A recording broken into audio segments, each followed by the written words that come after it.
Yes, चलिए तो session की करते हैं शुरुआत। और जैसा कि आपने थंबनेल और टाइटल दोनों से पता लगा ही लिया है कि आज हम किस कंसेप्ट पे बात या किस पॉइंट पर बात करने वाले हैं। तो अभी हाल ही में सीपीसीटी मार्च 2024 का हमारा पेपर हो चुका है। 16 और 17 यानी दो दिन और 4 शिफ्ट में हमारा पेपर हुआ है। 16 को 2 शिफ्ट हुई थी और 17 को भी 2 शिफ्ट हुई थी। तो दोनों शिफ्ट का यानी चारों शिफ्ट का हमारे पास आंसर की अवेलेबल है। अब आपको करना क्या है वो चीज़ आपको समझनी। ये वीडियो स्पेशल उन स्टूडेंट के लिए जिनका पेपर 1 नंबर, 2 नंबर, 3 नंबर या फिर उनको लगता है कि हमारा इतने नंबर इंक्रीज हो सकते हैं। ये वीडियो उन स्टूडेंट के लिए है। तो इस वीडियो में बात करने वाला हूं कि हमारे पेपर डाउनलोड होना या फिर हमारी सीपीसीटी मार्च 2024 की आंसर की रिलीज हो गई है। अब हमें करना क्या है, यानी एक और मौका है।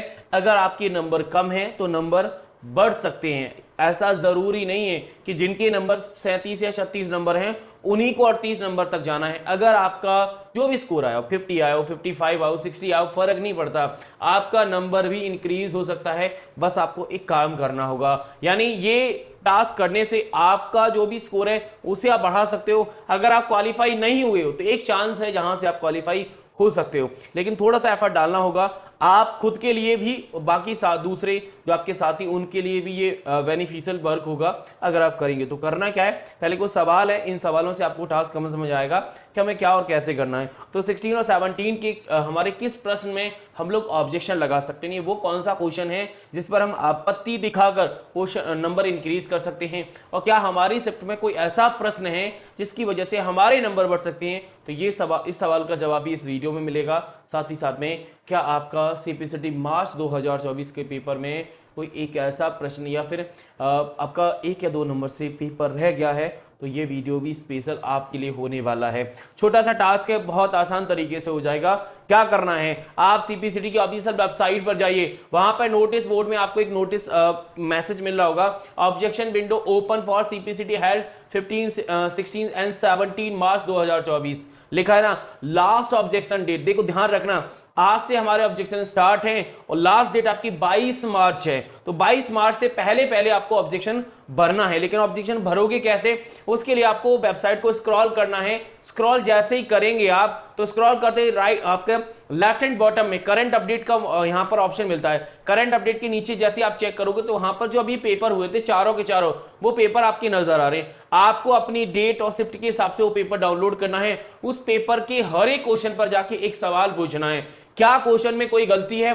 हो सकता है क्वेश्चन गलत हो सकता है उस जो क्वेश्चन दिया है उसके अकॉर्डिंग हमारे ऑप्शन का आंसर गलत हो। आपको दोनों के केस में ये हर क्वेश्चन पर जाना है, यानी क्वेश्चन और आंसर दोनों को मैच कराना। ऐसा बिल्कुल मत करना आप क्वेश्चन करो आपके अकॉर्डिंग आंसर क्या है, आपके अकॉर्डिंग नहीं।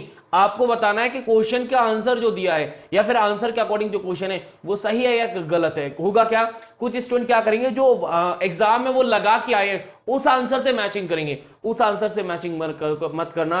आपके पास जो फाइनल आंसर की है उसको सिर्फ ये चेक करना है कि उनके अकॉर्डिंग दिया गया जो आंसर है क्या वो सही है या उसमें कोई गलती है। अगर आंसर सही है, क्वेश्चन में कोई मिस्टेक तो नहीं है, वो आपको चेक करना है। मैं ऑब्जेक्शन भरने का प्रोसेस और समझा देता हूं। बाकी ऑब्जेक्शन भरने के लिए हमारे पास क्वेश्चन कैसे निकलेंगे उस चीज की भी मैं बात करूंगा भाई, ठीक है। चलिए तो क्या करना है, सबसे पहले तो आपको सीपीसीटी वेबसाइट पर जाएंगे तो वहां पर नोटिस बटन आपको यहां पर क्लिक हियर का ऑप्शन मिल रहा होगा, या फिर जैसे आप admit card score card download करते हो सॉरी, स्कोर कार्ड डाउनलोड करते हैं सेम वैसे ही, मतलब जैसे स्कोर कार्ड एडमिट कार्ड आपने डाउनलोड किया है, स्कोर कार्ड तो आया नहीं, एडमिट कार्ड आया है ना, सेम वैसे ही आपको लॉगिन कर लेना है वेबसाइट पर। और लॉगिन करोगे, लॉगिन करते ही आपके पास कुछ स्टेप आएंगे। अगर आप उन स्टेप को फॉलो करते हो, जैसे ये स्टेप है वेबसाइट को पहुंचने के लिए, आप सीपीसीटी की वेबसाइट पर पहुंच जाओगे तो ये लॉगिन आईडी मिलेगा, यानी लॉगिन इंटरफेस मिलेगा। जैसे आप यूजर आईडी पासवर्ड डालोगे तो हमारे सामने कुछ ऐसा इंटरफेस आएगा जहां पर एक नया टैब आ रहा होगा जिसका नाम है ऑब्जेक्शन फॉर्म। ऑब्जेक्शन फॉर्म पर जैसे ही जाओगे फिर आपको ये जो प्लस का साइन आ रहा है इस प्लस के साइन पर क्लिक कर देना है। क्लिक जैसे ही करेंगे तो कुछ चीजें तो आपकी ऑटोमेटिक फिल आएंगी, कुछ चीजें आपको करनी, जैसे आपका नाम, ठीक है ना, आपका सीक्वेंस नंबर, कैंडिडेट का date of birth, mail ID और कैंडिडेट का मोबाइल नंबर, ये चीज़ ऑटोमेटिक फिल आएंगी जो भरना है आपको।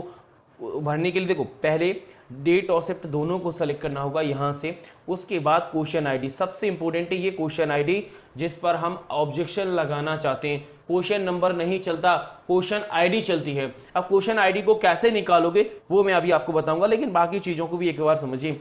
अगर आप नीचे जाते हैं तो लिखा है correction as suggestion by candidate, यानी आप क्वेश्चन पे कोई सजेशन देना चाहते हो कि ये क्वेश्चन क्यों करेक्ट है। भाई आप जो मतलब उनके द्वारा दिया गया जो क्वेश्चन है उस पर आपके द्वारा जो आपत्ति दी जा रही है, उन्होंने कुछ भी लगा, लेकिन आपके द्वारा क्या करेक्ट होना चाहिए, तो वो सजेशन का मैसेज आपको यहां पर लिख देना है।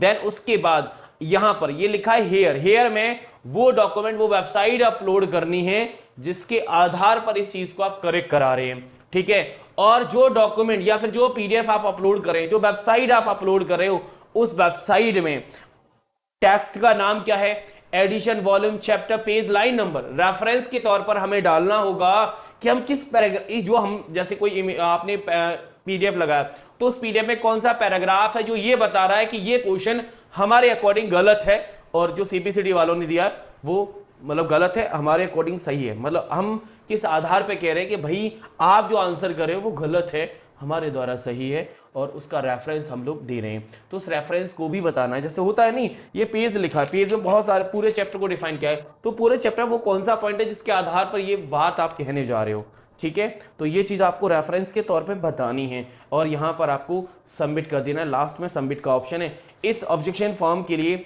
आप कोई चार्ज नहीं देना होगा, और अगर आपको जरा सा भी डाउट लगे तो किसी भी क्वेश्चन पर आप ऑब्जेक्शन लगा सकते हो, लेकिन सोर्स अपलोड करना जरूरी है। कोई चार्ज नहीं है तो एक से ज्यादा क्वेश्चंस पर भी ऑब्जेक्शन लगेगा, ऐसा नहीं कि जो गलती होगी उसी पर लगेगा।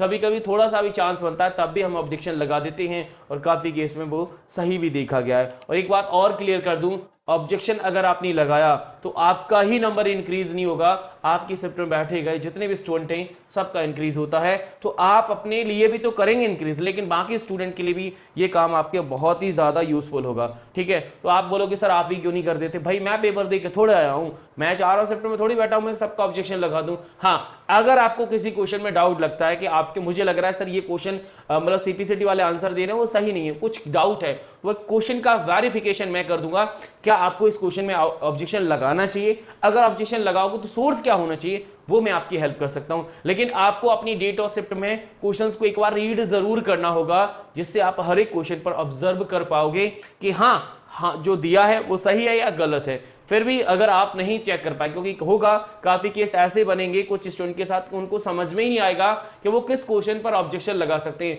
तो जो लास्ट डेट है यानी 22 तारीख को अगर किसी क्वेश्चन पर हाईली क्वेश्चन निकलता है उस पर ऑब्जेक्शन लगाना चाहिए, तो मैं अपने व्हाट्सएप स्टेटस से आपको जरूर अपडेट करूंगा कि 22 तारीख में कि 16 में कौन सी डेट, कौन सा शिफ्ट है जिसमें आप ऑब्जेक्शन लगा सकते हो। वो डेट, शिफ्ट, क्वेश्चन आईडी सब कुछ मैं बता दूंगा। अब बात आती है सर क्वेश्चन आईडी हम कैसे देखेंगे, तो क्वेश्चन आईडी के लिए हमें जो हमारे पास क्वेश्चंस आए हैं, जो पीडीएफ हम लोग डाउनलोड करें उसे हमें डाउनलोड करना होगा।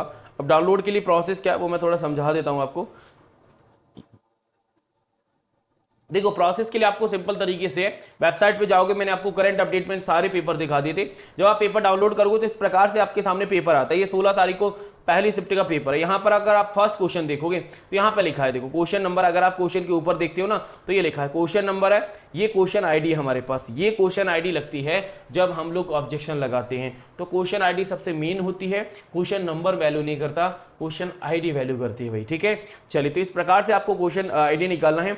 अगर किसी क्वेश्चन में लगे तो उसका क्रॉप करके मुझे भेज देना, सर इस क्वेश्चन को चेक कर लो, क्या हम इस पर ऑब्जेक्शन लगा सकते हैं। बस आपको इतना मैसेज लिख देना है। और आपको कुछ समझ में ना आए तो 22 तारीख को एक मैसेज कर लेना कि सर हमारी शिफ्ट में कोई ऐसा क्वेश्चन है जिस पर हम ऑब्जेक्शन लगा सकते हैं, तो मैं आपको रिप्लाई के तौर पर वो क्वेश्चन दे दूंगा जिसमें आपको ऑब्जेक्शन लगना है भाई, ठीक है। इतनी मैं आपकी मदद कर दूंगा, लेकिन आपको खुद का पेपर डाउनलोड करके थोड़ा सा एफर्ट तो डालना होगा, थोड़ा प्रैक्टिस करनी होगी कि कौन सा क्वेश्चन है जो लगा सकते हैं। फाइनली लास्ट डेट के दिन मैं तो अपडेट कर ही दूंगा आपको, ठीक है। चलिए, तो इस वीडियो में सिर्फ इतना ही बताना था कि आपके पास एक और मौका है अपने खुद के नंबर को इंक्रीज करने का, ठीक है। तो नंबर इंक्रीज करिए।